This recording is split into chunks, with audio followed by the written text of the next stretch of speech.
When you search wine on YouTube, the most popular videos are those that try to catch somebody out. You've seen them, the ones that try and make out that wine's all a con, where so-called wine experts get caught out admitting that a £3.99 bottle of supermarket wine is actually a hell of a lot better than the ones that cost £100 that you see on restaurant lists. Cheap versus expensive wine taste test, 6 million views. $18 wine versus 1,000 wine. Cheap versus expensive taste test, again. Look at this one. Expensive wine is for suckers. 3 million views. So I got into my car and headed out to try and discover if wine really was a fraud. There we are, look. £4.49. There we are. And this one, $17.99. I know wine can be a lot more expensive than this, but I feel like that £15 to £20 mark is about where most people feel is too expensive to pay for a single bottle of wine on a normal night. One of the main problems of wine and the wine industry is this image of it being the preserve of an elite group of in-the-know experts. And as such, it's sort of viewed by the general public as being a complete load of nonsense. Obviously, I disagree, but I get where you're all coming from. When you hear someone on TV, in a wine shop or on a YouTube video, talking about wine in a certain way. Wine 1 is a white wine, clear, star bright. There's no evidence of gas or flocculation. The wine has a light straw core, consistent to green reflections in the edge. It is easy to feel like it's too intimidating a subject matter to care about, or that it's just all made up. So let's put it all to the test. I've got here 2 bottles of Chianti, one that I picked up from a supermarket for just £4.99, and the other that I picked up from a specialist wine shop in Preston called Divino for about £17–18. So thankfully the guy from Divino has wrapped these up in brown paper for me, so I don't know which one is which. I'm going to taste them both, I'm going to take my notes and do a proper tasting of them and see if I can pick out which one is the more expensive wine.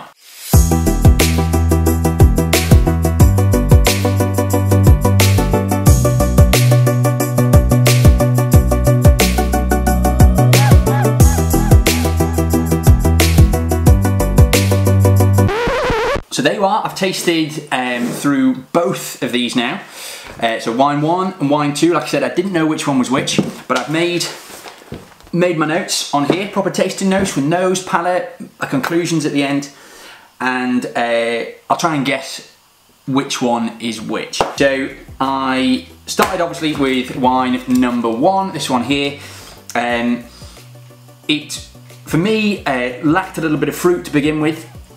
It needed some time to open up, but it definitely did develop that sour cherry character that you sort of expect from Chianti. That's one of the classic notes. It was sort of this rustic, almost sort of mulchy forest floor, and I'm doing it again, character to it, which sometimes you find with sort of Italian wines have this sort of rustic edge to them. And on the palate, what you got was this really lovely long finish.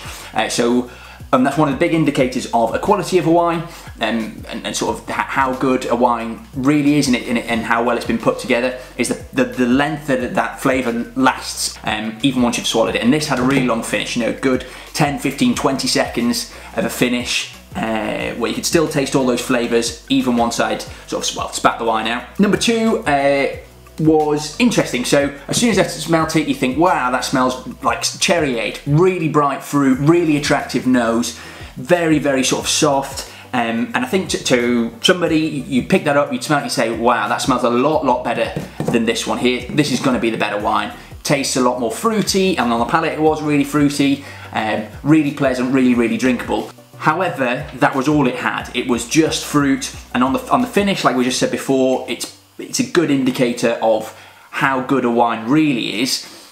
It just drops away. You spit the wine out, you drink the wine, 2, 3, 4 seconds, and it's gone. Leading me to think that this is probably the least expensive of the 2. Number 1, the more expensive, so that was the Chianti Classico from the specialist wine store for about £18, I think. And this one, the $4.99 Chianti from the supermarket. There we are, wine number 1. I don't know if you see that. You can't really see it, but anyway, that is the one indeed. 2014 Siciliano Chianti Classico from Divino Wines, a specialist wine store, £17.99.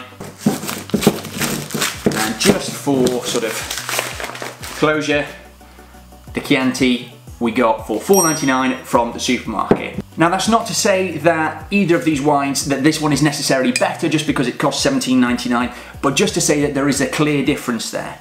You may well prefer this one. It's $4.99, bright fruit. Why wouldn't you? It's a fruity wine. If you want to drink something really easy and not spend too much money, go for it. It's absolutely fine and there's nothing wrong with that at all. But this was really just to sort of demonstrate that there can be a difference. And the difference being the length, the finish, and I think if you were to taste them side by side, you would really be able to tell that. And also the complexity. This was what we call a linear wine, just very, very simple. Fruit, not much else. This one here had those other dimensions, that sort of leather and the mulch, as well as the bright fruit character. Just a generally better wine all put together. Thankfully my wine training has served me well there. I've been able to pick out which one is the better wine, or at least the most expensive wine. So there you have it. I've been able to prove that wine really is worth it. I know that this might not have convinced you that wine is not a load of nonsense, but stick with me. I could have gone into detail about where the £4.99 or £5 that I spent on that bottle actually went. The bottle, taxes, VAT, duty, and how you get more of the actual wine for your money when you spend £10 to £15, but I didn't want to bore you. I truly believe that wine isn't a load of nonsense. Complex? Yes. Occasionally stuffy and too serious? Definitely yes. But nonsense? No, I just don't buy that. My best advice, if you really want to have your opinion changed, is to follow my channel, to look out for me on social media, come with an open mind and see if I can't convince you that a good bottle of wine is worth every penny. You're a loser! Right, that's it.